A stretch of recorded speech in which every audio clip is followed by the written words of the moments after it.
O Grande Conflito. Capítulo 23. O Santuário Celestial, centro de nossa esperança. A passagem que, mais que todas as outras, havia sido tanto a base como a coluna central da fé do Advento, foi: até 2.300 tardes e manhãs, e o santuário será purificado. Daniel, capítulo 8, verso 14. Estas palavras haviam sido familiares a todos os crentes na próxima vinda do Senhor. Era esta profecia repetida pelos lábios de milhares como a senha de sua fé. Todos sentiam que dos acontecimentos nela preditos dependiam suas mais brilhantes expectativas e mais acariciadas esperanças. Ficara demonstrado que esses dias proféticos terminariam no outono de 1844. Em conformidade com o resto do mundo cristão, os adventistas admitiam, nesse tempo, que a terra, ou alguma parte dela, era o santuário. Entendiam que a purificação do santuário fosse a purificação da terra pelos fogos do último grande dia e que ocorreria por ocasião do segundo advento. Daí a conclusão de que Cristo voltaria à Terra em 1844. Mas o tempo indicado passou e o Senhor não apareceu. Os crentes sabiam que a palavra de Deus não poderia falhar. Deveria haver engano na interpretação da profecia. Onde, porém, estava o engano? Muitos cortaram temerariamente o nó da dificuldade, negando que os 2.300 dias terminassem em 1844. Nenhuma razão se poderia dar para isto, a não ser que Cristo não viera na ocasião em que o esperavam. Argumentavam que, se os dias proféticos houvessem terminado em 1844, Cristo teria então voltado para purificar o santuário mediante a purificação da terra pelo fogo. E, visto que ele não aparecera, os dias não poderiam ter terminado. Aceitar esta conclusão equivalia a renunciar aos cômputos anteriores dos períodos proféticos.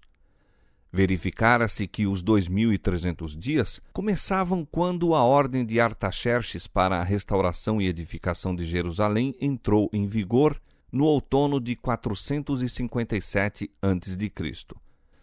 Tomando isto como ponto de partida, havia perfeita harmonia na aplicação de todos os acontecimentos preditos na explicação daquele período de Daniel, capítulo 9, versos 25 a 27. 69 semanas, os primeiros 483 anos dos 2.300, deveriam estender-se até o Messias, o ungido. E o batismo e unção de Cristo pelo Espírito Santo, no ano 27 de nossa era, cumpriu exatamente esta especificação. No meio da 70ª semana, o Messias deveria ser tirado. 13,5 anos depois de seu batismo, na primavera do ano 31, Cristo foi crucificado. As 70 semanas, ou 490 anos, deveriam pertencer especialmente aos judeus. Ao expirar este período, a nação selou sua rejeição de Cristo pela perseguição de seus discípulos, e no ano 34 os apóstolos voltaram-se para os gentios. Havendo terminado os primeiros 490 anos dos 2.300, restavam ainda 1.810 anos. Contando-se desde o ano 34 de nossa era, 1.810 anos se estendem até 1844. Então, disse o anjo, o santuário será purificado. Todas as especificações precedentes da profecia se cumpriram inquestionavelmente no tempo designado. Nesse cálculo, tudo era claro e harmonioso, exceção feita de não se ter visto em 1844 nenhum acontecimento que correspondesse à purificação do santuário. Negar que os dias terminaram naquele tempo equivalia a envolver em confusão todo o assunto e renunciar a posições que tinham sido estabelecidas por insofismáveis cumprimentos de profecia.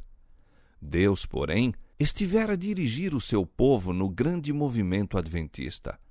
Seu poder e glória haviam acompanhado a obra e ele não permitiria que ela finalizasse em trevas e desapontamento para que fosse vituperada como falsa excitação fanática. Não deixaria sua palavra envolta em dúvida e incerteza. Posto que muitos abandonassem a anterior contagem dos períodos proféticos, negando a exatidão do movimento nela baseado, outros não estavam dispostos a renunciar a pontos de fé e experiência que eram apoiados pelas Escrituras e pelo testemunho do Espírito de Deus. Criam ter adotado, no estudo das profecias, sólidos princípios de interpretação, sendo o seu dever reter firmemente as verdades já adquiridas e continuar o mesmo método de exame bíblico. Com fervorosa oração, examinaram sua atitude e estudaram as Escrituras para descobrir onde haviam errado. Como não pudessem ver engano algum no cômputo dos períodos proféticos, foram levados a examinar mais particularmente o assunto do santuário. Aprenderam em suas investigações que não há nas Escrituras prova que apoie a ideia popular de que a terra é o santuário. Acharam, porém, na Bíblia, uma completa explicação do assunto do santuário quanto à sua natureza, localização e serviços, sendo o testemunho dos escritores sagrados tão claro e amplo que punha o assunto acima de qualquer dúvida. O apóstolo Paulo, na Epístola aos Hebreus, diz: Ora, também o primeiro tinha ordenanças de culto divino e um santuário terrestre, porque um tabernáculo estava preparado, o primeiro, em que havia o candeeiro e a mesa e os pães da proposição, ao que se chama santuário. Mas depois do segundo véu estava o tabernáculo, que se chama o Santo dos Santos, que tinha um incensário de ouro e a arca do concerto, coberta de ouro toda em redor, em que estava um vaso de ouro, que continha o maná e a vara de Arão que tinha florescido, e as tábuas do concerto, e sobre a arca os querubins da glória, que faziam sombra no propiciatório. Hebreus capítulo 9, versos 1 a 5. O santuário a que Paulo aqui se refere era o tabernáculo construído por Moisés, por ordem de Deus, como a morada terrestre do Altíssimo. E me farão um santuário e habitarei no meio deles. Êxodo 25, 8. Foi a determinação de Deus a Moisés, enquanto este se achava com ele no monte. Os israelitas estavam a jornadear pelo deserto, e o tabernáculo foi construído de maneira que pudesse ser levado de um lugar para outro. Não obstante, sua estrutura era de grande magnificência. As paredes eram feitas de tábuas em sentido vertical, ricamente chapeadas de ouro e colocadas em encaixes de prata, enquanto o teto se compunha de uma série de cortinas ou coberturas, sendo as de fora de peles e as do interior de linho fino, belamente trabalhado com figuras de querubins. Além do pátio exterior, onde estava o altar das ofertas queimadas, consistia o tabernáculo, propriamente dito, em 2 compartimentos chamados o Lugar Santo e o Lugar Santíssimo, separados por uma rica e bela cortina ou véu. Um véu idêntico cerrava a entrada ao primeiro compartimento. No Lugar Santo estava o castiçal, do lado sul, com 7 lâmpadas a iluminar o santuário, tanto de dia como de noite, e diante do véu, que separava o lugar santo do Santíssimo, o altar de ouro para o incenso, do qual a fragrante nuvem com as orações de Israel ascendia diariamente à presença de Deus. No lugar santíssimo achava-se a arca, receptáculo de preciosa madeira, coberta de ouro e depositária das 2 tábuas de pedra sobre as quais Deus inscrevera a lei dos 10 mandamentos. Acima da arca e formando a cobertura desse receptáculo sagrado, estava o propiciatório, magnificente obra de artífice encimada por 2 querubins, um de cada lado, e tudo trabalhado em ouro maciço. Neste compartimento, a presença divina se manifestava na nuvem de glória entre os querubins.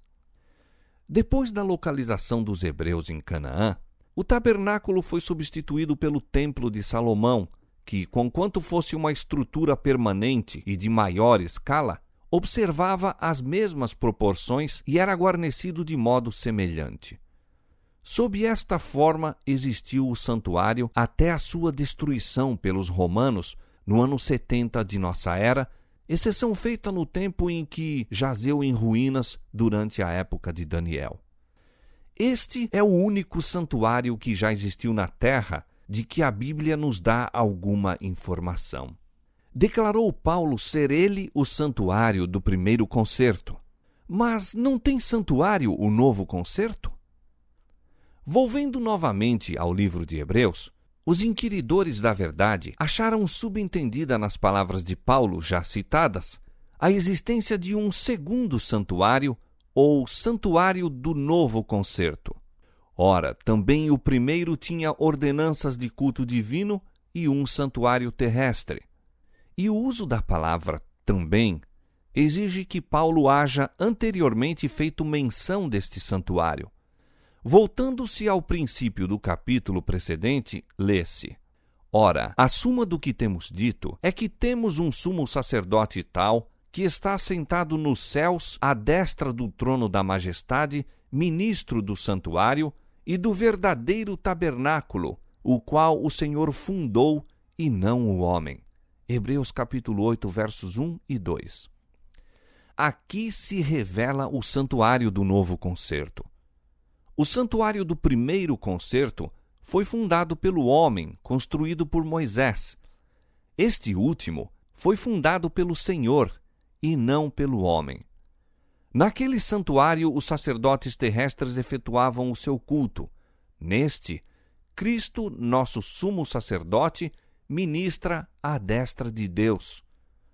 Um santuário estava na terra, o outro no céu. Demais, o tabernáculo construído por Moisés foi feito segundo um modelo. O Senhor lhe ordenou: conforme a tudo o que eu te mostrar para modelo do tabernáculo e para modelo de todos os seus vasos, assim mesmo o fareis. E novamente foi dada a ordem: atenta, pois, que o faças conforme ao seu modelo, que te foi mostrado no monte. Êxodo capítulo 25, versos 9 e 40.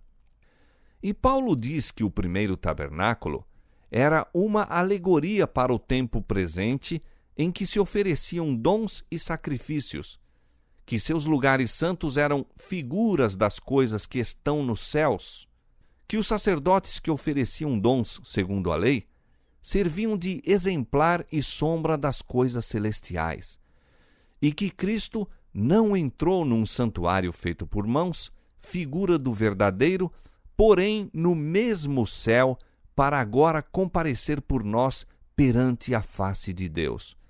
Hebreus capítulo 9, verso 9 e 23, capítulo 8, verso 5 e capítulo 9, verso 24. O santuário do céu, no qual Jesus ministra em nosso favor, é o grande original de que o santuário construído por Moisés foi uma cópia. Deus pôs seu espírito sobre os construtores do santuário terrestre. A habilidade artística patenteada no trabalho era uma manifestação da sabedoria divina. As paredes tinham a aparência de ouro maciço, refletindo em todas as direções a luz das 7 lâmpadas do castiçal de ouro. A mesa dos pães da proposição e o altar do incenso fulguravam como ouro polido. A magnífica cortina que formava o teto, bordada de figuras de anjos, nas cores azul, púrpura e escarlata, aumentava a beleza do cenário. E além do segundo véu, estava o sagrado Shequiná, a visível manifestação da glória de Deus, ante a qual ninguém, a não ser o sumo sacerdote, poderia entrar e viver. O esplendor